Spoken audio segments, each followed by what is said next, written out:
So here's the issue. You look up to your dad. Your dad's got paganistic baggage, and he Yes. gave an argument to you, probably related to pluralism or universalism, Yeah. and you broke weak. Well, that depends. I'll just tell you what I told him.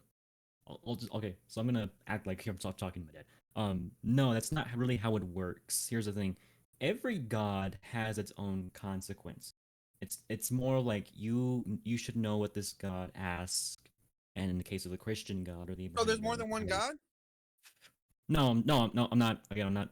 Again, I need to you let me finish saying my point. Um, in the case of any god, of course, the Christian God has his own standards, and he wants people to follow those standards, and they don't. They go to hell forever because he's an eternal person. Well, So annihilation can be these true. gods, huh? Yeah, well, yeah. Well, that's assuming ECT, right? I'm What? confused. Like I was just trying to like finish making my point, but I Well, keep on getting. can you tell us what your father believes instead of doing this role playing Wait, stuff? layman, Oh, there, bro. He's like I literally just trying well, I to did. explain, and you keep asking him questions, and it feels like they're random at times. No, they're random because you think they're random. You're literally being impatient. Like you can't get around that fact. Like I'm yet to hear the actual like one of the many points that he's been sitting on, and he can't literally finish his sentence. Yeah, I know that because the reality is I'm trying to get him to go down a specific thing. And see, here's the reality. If someone comes to you and they say they need help and they claim that they're at rock bottom, metaphorically, and then they got all these solutions and they want to do things their own way and all that, they're not in a teachable position. And there's nothing I can say or nothing I can do. So we might as well not beat around the bush. And you can say, all right, you're not interested in this. This is just a sympathy plea, or you're just going through something right now, and somebody else could cater to you. I can really understand where you get that point, and I'm sorry if I'm wasting your time. So we don't have to continue this. I can just continue people who. I'm saying that whenever you. Well, that was implied though, right? Like that was implied. This is a principle of discipleship. If someone comes to you and they want help, y'all ask me for help about this, and then y'all are trying to take the steering wheel away from me. Trey tried it, and now Omni did it. Okay, so y'all do it. Layman, when did I? Because like all I am is trying to hear what he has to say, dude. Like, where's these random accusations? I was like again, he was assuming a lot of the things I was saying. Well, not a lot. Again, that's a bit of. Bro, I'm really trying to hear. Like, I joined in late. I'm trying to catch up what you're dealing with right now, and he keeps constantly interrupting. Like, if you imagine going to a doctor and the doctor is like, "All right, tell me what you got," and then he's like telling about like random stuff. Like, he's supposed to deduce what's wrong with you, not the other way around. Like, what the heck? Anyways, so Phil, yeah, like let's actually get to the root of the issue, right? Like, what actually did your dad say that made you like go down this road or consider otherwise? It was more or less the idea that he wanted. He really believes that the Bible is a book, not is not an internal book, but it's a book of its time, and how he believes that it promotes slavery, it promotes all of these things. And again, I tried to talk to them about it. We were never able to get far because again, he gish gallops, as I said. But it's just like those small points that kind of made me think like, does God really like condone slavery? You know what I mean? Okay, so like to get with that, like I guess like one of the issues is like you're probably like convinced of his confidence, even though he's like not really knowledgeable on certain things. In Exodus 21, it flat out says, and I believe it's in verse 7, where God condemns chattel slavery. And slavery across the board doesn't mean what you think it does, which in terms of like what America used to do in the former or other societies. So the ironic part is the book of Exodus is talking about liberation from sin in totality. And it gets to the point of specifically giving that liberation in the building up to 21. And 21 specifically condemns a specific type of chattel slavery that nobody can like warrant that it is good. If he is not aware about that, you should make it to be known. If he denies that, that's his problem, because that's you're choosing to be willfully ignorant. Like there's ignorance, like there's stuff like I don't understand because I didn't do my due diligence. But if you present it to him, then he cannot say, "Oh, I was ignorant about it." No, you just choose to remain in that state. And you can get right into the text, actually. Bring it up right now. Use like a modern translation of anything.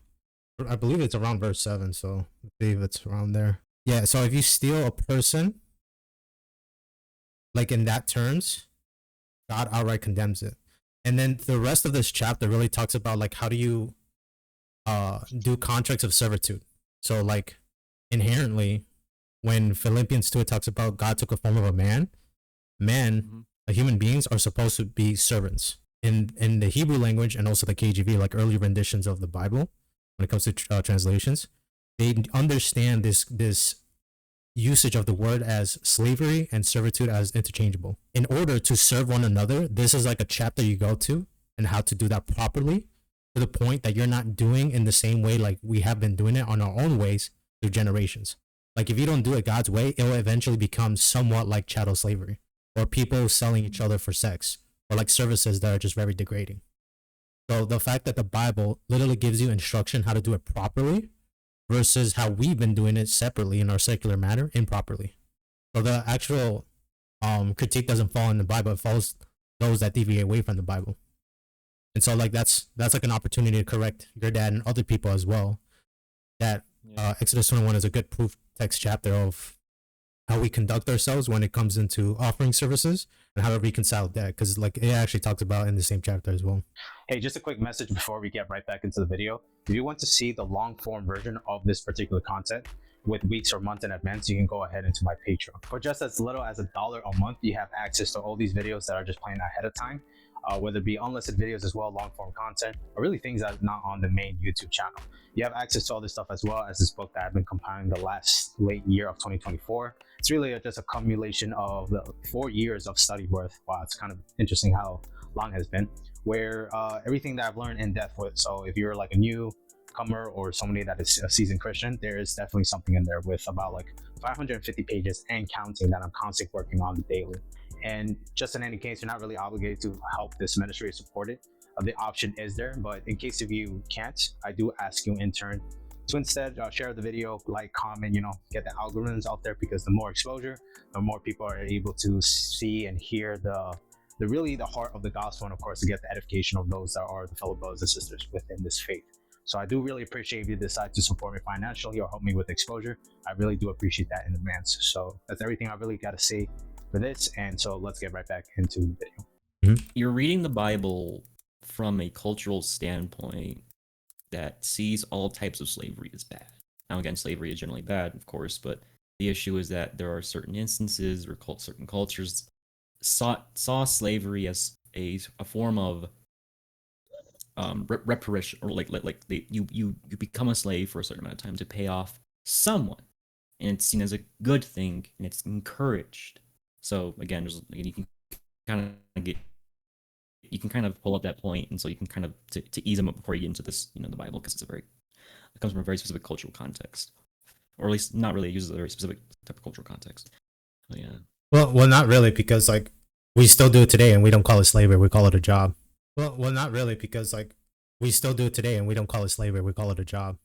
Like when we talk to our employers and hopefully we become employees, it's like a different form of servitude. Still servitude at the end of the day. We just don't call it slavery because it's like that's the issue. Like we should probably start using the word more frequently, like servitude and slavery interchangeably, just to release that stigma with slavery. Because as soon as you say that, like you already have this negative connotation, which we understand that the Bible has many terms that one word doesn't mean throughout the whole thing. We have repentance with that. We have no, so many terms. Slavery is one of them that fits in this category, and this is called debt reconciliation. It's one of the things. It just lists of other things that you can do to do slavery. Like if you want to pay off something that you cannot do monetary wise, you do have an alternative, and we have that today. So it's not like, oh, it was that for them culture. I'm like, no, it's still present today. It just shows up a different form because we're subjected to change, because that's where we are in human beings. We don't remain in the same state, thank God, because if not, we can never be redeemed, right? And so in that same sense, we take out loans. Sometimes we even do like a contract by verbal and a handshake. This is something we used to do like 300 years ago. Where like, okay, I'll do this job for you specifically, and we can cancel the debt as if like I paid you off. You don't even have to like use the reference from the Bible, but in American culture and in some places in the UK or Britain back then, they used to do the exact same thing, because the one thing that they didn't want to leave off is like, hey, you owe me X amount of money. I want to get paid back. And some people were really like keen on being man of their word, and so they reconcile that with multiple avenues. You got bonds, you can do some loans, you can do some transfer of assets. These are just like ways how we can reconcile, and one of them can be like, hey, I'll do this for you.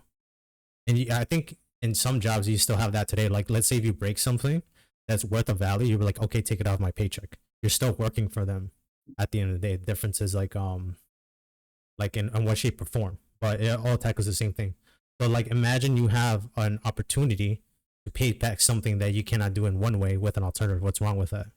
And if it seems like a beneficial thing that even today we're still doing it, why are we condemning it when we're misunderstanding the origins of reconciling a type of debt? Does that make some sense?